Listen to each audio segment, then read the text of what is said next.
आज हम जिस टॉपिक के बारे में बात कर रहे हैं वो है चतुर्थांक विचलन या क्वार्टाइल डिविएशन। इससे पहले हमने विचलन के जो माप है उनमें हमने रेंज पढ़ा है, एमडी पढ़ा है, मानक विचलन, मध्यमान विचलन, और अभी ये जो चौथा और अंतिम जो विचलन का माप है उसके बारे में हम पढ़ रहे हैं। क्वार्टाइल डिविएशन या जो चतुर्थांक विचलन है उसका मतलब होता है चतुर्थ अंक, मतलब चौथा हिस्सा।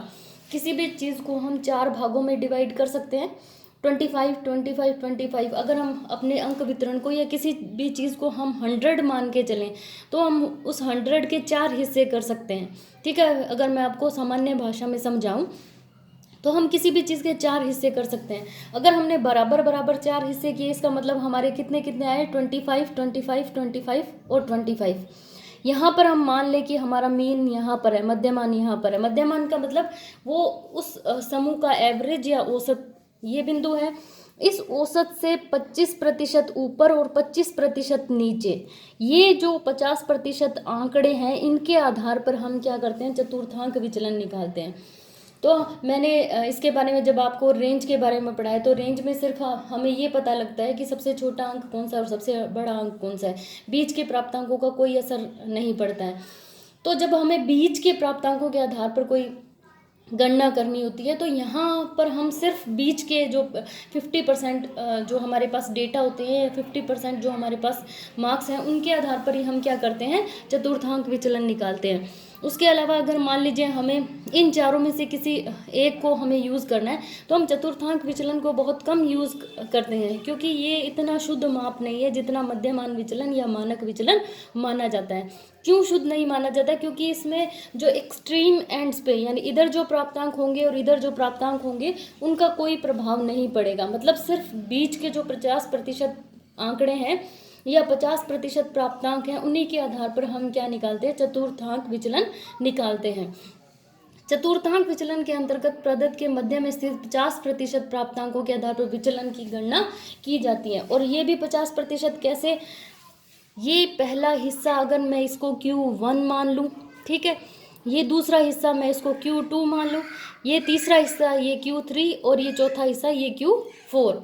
तो कहने का मतलब है कि हम ये बीच के, यानी पहले हम Q3 निकालेंगे, इसका मतलब ये हमने क्या निकाला है, 75%, और उसके बाद हम क्या निकालेंगे, Q1, यानी हमने 25%। फिर हम इस 75 में से इस 25 को घटा देंगे तो हमारा क्या आ जाएगा, 50%। तो इन 50% आंकड़ों के आधार पर इसको फिर हम क्या करेंगे, 2 से डिवाइड कर देंगे, क्योंकि हमें तो एक अंक, ये तो क्या हो गए 2, हमें चतुर्थ अंक चौथा हिस्सा निकालना है। ये तो आधा हो गया, आधे का भी जब हम आधा करेंगे तो वो हमारा क्या निकल आएगा, चतुर्थांक विचलन या QD या क्वार्टाइल डिविएशन निकल आएगा। तो हमें क्या करना होता है, मान लीजिए ये 25 हुआ हमारा, ये 50, और हमेशा मीन कहाँ पर होता है, यहाँ पर हमारा मीन है। हमने मीन से ऊपर 25% और मीन से नीचे 25%, तो ये हमारा Q1 आ गया, ये हमारा Q3 है। ये Q1, ये Q2, Q3 और Q4। हम पहले Q3 की वैल्यू निकालेंगे, फिर हम Q1 की वैल्यू निकालेंगे। जब हमने Q3 में से Q1 की वैल्यू घटा दी, इसका मतलब हमारे पास कौन से बचे, बीच के 50% डेटा या 50% प्राप्तांक बचे। इसीलिए कहा जाता है कि चतुर्थांक विचलन क्या होता है, चतुर्थांक विचलन हमेशा मध्य के जो बीच के 50% डेटा होते हैं उसी के आधार पर विचलन की गणना की जाती है। वो 50% डेटा हमारे पास जैसे ही आए, हमने उसको 2 से डिवाइड कर दिया, 2 से डिवाइड करने पर वो हमारा चतुर्थ अंक या चौथा अंक निकल आया। तो ये जो हम Q3 में से Q1 को माइनस करते हैं, इससे इंटर क्वार्टाइल रेंज या डिविएशन कहा जाता है, जिसे अंतर चतुर्थक विचलन कहा जाता है। मतलब Q3 में से Q1 को हमने घटा दिया, उसके बाद जब हम इस अंतर चतुर्थक मान को आधा कर देते हैं तो इसे सेमी इंटर क्वार्टाइल डिविएशन कहा जाता है। और ये जो सेमी इंटर क्वार्टाइल डिविएशन होता है, इसे ही हम चतुर्थांक विचलन कहते हैं। क्योंकि जो हमने पहले निकाला, मैं कह रही हूँ Q3 में से Q1 को घटा दिया, Q3 में से Q1 को घटाया, वो तो हमारा 50% हो गया।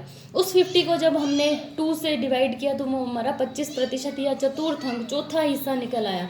जैसे मैंने आपको बताया कि मान लीजिए मैं ये कहूँ कि ये मेरे पास कोई चीज़ है, मुझे इसको 4 भागों में बांटना है, 4 हिस्से कर लिए, ये पहला हिस्सा, ये दूसरा, ये तीसरा और ये चौथा। अब कहने को तो हम ये भी कर सकते हैं कि हम 4 में से सीधा 3 माइनस कर दे तो भी हमारा एक हिस्सा निकल आता है, लेकिन नहीं, हमें क्या करना होता है, बीच के यानी मीन जो हमारा है मध्यमान से ऊपर और नीचे, इधर प्राप्तांक फैले हुए हो सकते हैं, इधर प्राप्तांक फैले हुए हो सकते हैं। तो हमें अधिक शुद्धता का ज्ञान, अधिक शुद्धता के आधार पर हमें क्या होता है, चतुर्थांक विचलन निकालने के लिए हम क्या करते हैं, बीच के प्राप्तांकों को लेते हैं। तो बीच के प्राप्तांकों को लेने के लिए हम क्या करते हैं, पहले Q3 की वैल्यू निकाल लेते हैं, फिर Q1 की वैल्यू निकाल लेते हैं। इसका मतलब हमने 1 की वैल्यू निकाली और 3 की वैल्यू निकाली, इसका मतलब हमारे पास कितना आ गया, ये 50%, यानी 2 हिस्से आ गए ना। ये मुझे तो चतुर्थांक निकालना था, चतुर्थांक 2 हिस्से आ गए हमारे पास, तो हमें एक हिस्सा निकालना है। फिर हम क्या करेंगे, ये जो 50% हमारे पास आया इसको हमने 2 से डिवाइड कर दिया, तो हमारा वो चतुर्थांक या चतुर्थांक विचलन निकल आएगा। इस तरीके से हम करेंगे। उसके बाद अगर मैं इसकी बात करूँ, इसके कैरेक्टरिस्टिक्स क्या क्या है QD, तो इतना जो मैंने आपको बताया इसमें इसकी सारी विशेषताएं आ गई हैं, लेकिन फिर भी हम क्या कर सकते हैं, इसको थोड़ा सा रिवाइज कर सकते हैं। चतुर्थांक विचलन प्रदत्त के मध्य स्थित 50% प्राप्तांकों को अधिक महत्व प्रदान करता है, ये हमने अभी देखा, क्योंकि इसमें क्या होता है, मध्यमान से ऊपर और मध्यमान से नीचे। अब ये जो इस तरीके का मैंने आपको पहले मीन, मीडियन, मोड तीनों पढ़ाए हैं, उसमें मैंने आपको बताया है कि मीन, मीडियन, मोड, एक ही डेटा पर अगर हम मीन, मीडियन, मोड निकालें तो वो क्या होगा, अगर सामान्य वितरण है तो मीन, मीडियन, मोड तीनों एक पे ही आएंगे। तो मीन अगर यहाँ पर आया है, इसका मतलब क्या है, औसत यहीं पर है, एवरेज, यानी अधिकतर जो प्राप्तांक है वो यहीं पर स्थित है। तो यहाँ से हमने 25% ऊपर और 25% नीचे, यानी बीच के 50% आंकड़ों को हमने क्या कर लिया, ले लिया। अब इन 50% आंकड़ों के आधार पर हम क्या करते हैं, चतुर्थांक विचलन निकालते हैं।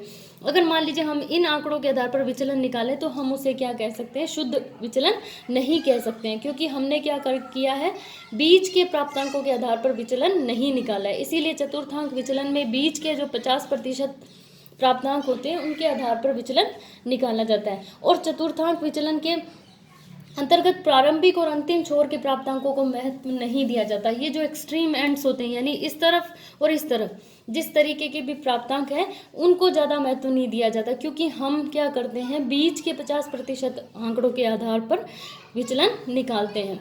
उसके बाद अब अगर हम बात करें इसकी तीसरी विशेषता की, कि जब वितरण में विषमता अधिक होती है या स्क्यूनेस अधिक होती है, तब ऐसी स्थिति में इस विधि द्वारा विचलन ज्ञात करना सही रहता है।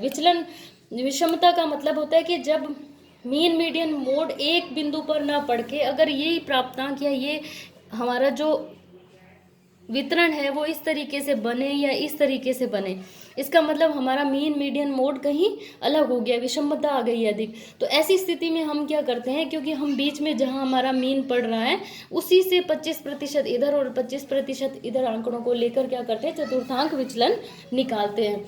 तब जब कोई ऐसी स्थिति आ जाती है जब हमारे जो पास जो डेटा है उनमें स्क्यूनेस अधिक है, तब हम क्या करते हैं, QD का प्रयोग करते हैं। इसकी गणना और इसके जो गुण होते हैं वो मीडियन के समान होते हैं। अभी हम जब इसकी कैलकुलेशन करेंगे तो हमें समझ में आएगा कि ये मीडियन से थोड़ा सा अलग है। बाकी पूरी की पूरी कैलकुलेशन मीडियन की तरह होती है। इसके सारे जो प्रॉपर्टीज़ होती हैं, जो गुण होते हैं, वो सारे मीडियन के जैसे होते हैं। तो आगे हम इसकी कैलकुलेशन में देखेंगे कि ये मीडियन से कैसे मिलता जुलता है। तो सबसे पहले अगर हम इसकी देखें कैलकुलेशन अगर हम करें तो सबसे पहले हम अनग्रुप डेटा से करेंगे। अब मैं फिर वही बात कहूँगी कि आपके एग्ज़ाम में अनग्रुप डेटा से नहीं आएगा, लेकिन फिर भी आपको क्लियर करने के लिए मैंने सबसे पहले अनग्रुप डेटा लिए हैं, उसके बाद सेमी ग्रुप डेटा लिए हैं और उसके बाद ग्रुप डेटा लिए हैं। तो सबसे पहले अनग्रुप डेटा कैसे होते हैं, जैसे मान लीजिए आपको 8, 6, 12, 15, 18, 16 और 20 इस तरीके के मार्क्स दे दिए जाएं और आपको ये बोला जाए कि इनमें से चतुर्थांक विचलन ज्ञात कीजिए। तो सबसे पहले तो हमें इसे असेंडिंग ऑर्डर में लिखना होता है, बढ़ते हुए क्रम में। सबसे छोटा जैसे 6 है, उसके बाद हमने 8, 12, 15, 16, 18, 20 इस तरीके से हमने असेंडिंग ऑर्डर में लिख लिया। और n हमारा कितना है, ये कितने हैं 7, तो हमने अपना n लिख लिया। उसके बाद हमें सबसे पहले Q3 निकालना होता है। अब थोड़ा सा हम यहाँ पर समझेंगे कि हम Q3 में क्या कर रहे हैं और Q1 निकालने में हम क्या कर रहे हैं। ठीक है। Q3 निकाल रहे हैं तो Q3 का मतलब होता है जितना हमारे पास n है उसके साथ हम 3 को मल्टीप्लाई कर देंगे 3 को, क्योंकि हमें यहाँ पर क्या निकालना है, Q3 निकालना है। Q का मतलब क्वार्टाइल, एक हिस्सा, उसके साथ हमें उस एक हिस्सा नहीं निकालना, हमें 3 हिस्से यानी 75% निकालना है। तो Q3 में हम 3n करेंगे और अपॉन 4, क्योंकि हम क्या निकाल रहे हैं, चतुर्थांक, चौथा हिस्सा निकाल रहे हैं, तो हम उसको 4 से डिवाइड करेंगे। और अगर हमें Q1 निकालना है तो हम n को 4 से डिवाइड करेंगे। क्यों? क्योंकि हमें चौथा हिस्सा यहाँ निकालना है, चौथा हिस्सा यहाँ निकालना है, लेकिन यहाँ हमें Q3 निकालना है और यहाँ हमें Q1 निकालना है। तो ये आपको क्लियर हो गया होगा। उसके बाद जब हम Q3 निकालेंगे तो हमारा फॉर्मूला क्या रहेगा, 3n+1। ये आगे जब हम ग्रुप डेटा करेंगे तो आपको और अच्छे से क्लियर हो जाएगा। अब इसका फॉर्मूला n+1, आप मीडियन को याद कीजिए। जब हम मीडियन निकालते हैं तो हमारा फॉर्मूला क्या होता है, n+1/2, क्योंकि मीडियन का मतलब क्या होता है, 50%, यानी आधा। जब मैंने आपको बताया था कि मान लीजिए मेरे पास पेन है या कोई भी चीज़ है, तो मुझे मीडियन का मतलब होता है वो बीच का बिंदु कौन सा है जिससे 50% डेटा या 50% प्राप्तांक ऊपर है और 50% प्राप्तांक नीचे है, तब हमारा फॉर्मूला क्या होता है, n+1/2।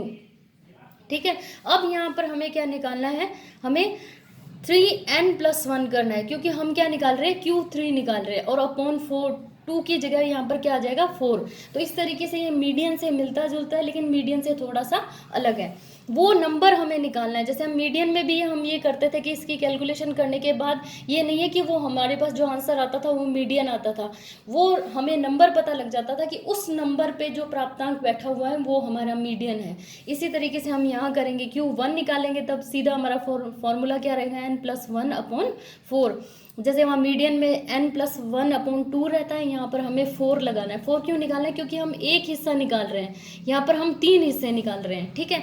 और मीडियन में हम 2 यानी हाफ, उसको किसी भी प्राप्तांक को 50% में डिवाइड करना है, 50% ऊपर रखने और 50% नीचे रखने, तब हम क्या करते हैं, n/2 करते हैं।